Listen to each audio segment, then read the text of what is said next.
sharing with you in this video how to find a solution to any problem or challenge when creating what you want in your life. And the reason why I believe that this video is going to be of the utmost importance for you to actually watch until the very end is because I really believe that we need to be very aware of the fact that we can't solve the problem in any area of life if we are lost in the problem itself. So if we lose ourselves in the problem, if you can't take space away from the problem, you become the problem, you're not going to be able to solve it.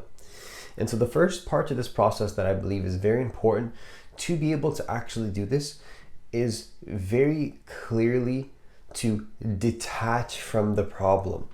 That's what you have to start to do to be able to find those solutions to quite literally any problem. See, I believe that a solution does exist to any problem, but you have to detach from the problem itself. So again, you can't solve any problem from that same level of consciousness that created it. So if you're lost in the problem, if you're identifying with a problem, if you're identifying with being a victim, you're identifying with the challenges in your life, you're not going to be able to think of those solutions.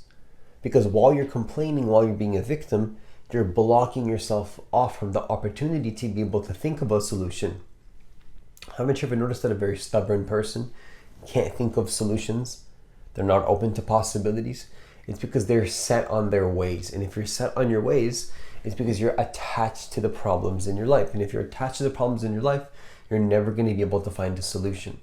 So in any space whatsoever, whether it's in the workplace, whether it's a friendship that you're dealing with, whether it's a relationship of any kind, if you want to be able to find a solution, again, even if it's in your business life, whatever the case might be, the most important thing is to not be fully involved in the challenges or problems in your life. Just you can be there to witness them, to see them as happening, but don't lose yourself in them. Don't become the problem. The moment that you become the problem is the moment that you're never going to be able to find a solution to the problem.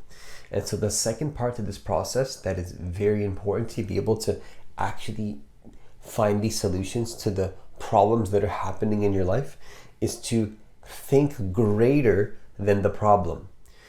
So what this really means is to rise above the emotional challenges in your life. It's not to say that you won't feel them. It's not to say that you're not going to feel negativity in your life. It's not to say that you're not going to feel negative emotions in your life, or you're not going to experience bad stuff happening, but you're going to rise above it in the sense that you do not allow the emotions to control you and to make you take certain actions. So most people, when they feel emotional, they act upon it immediately.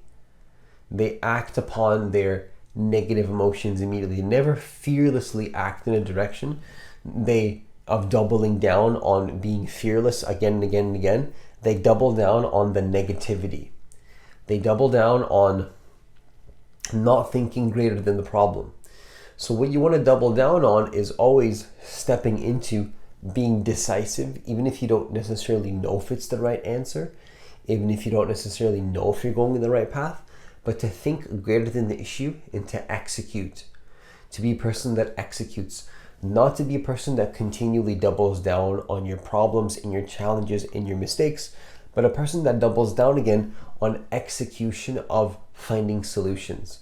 Which leads me to the final part of this video, which, to bring it all together, really is to have an understanding that, in my personal opinion, it's about immediate action, fearlessly and relentlessly. And action towards what in particular? In my personal opinion, it would be to really just find solutions and to take action in quite literally any area of your life. Because when you take action, when you become a person that is willing to take action, even if you have challenges, even if you have problems, you typically find the solutions in your life through just natural execution.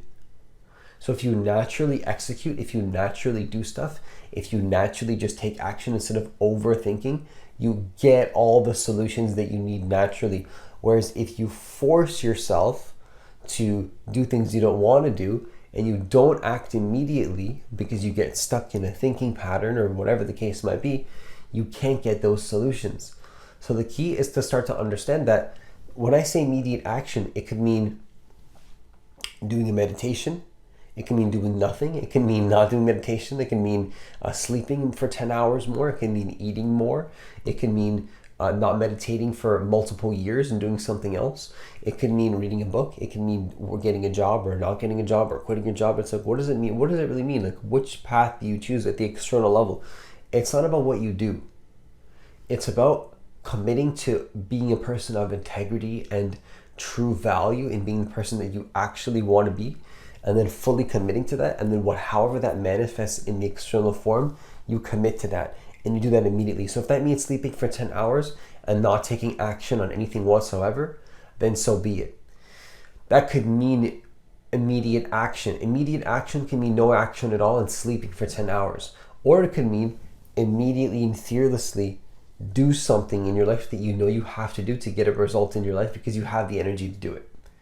And if you don't do it at that point, now you're lying to yourself. And then if you know that you're lying to yourself, now you have more self-reflection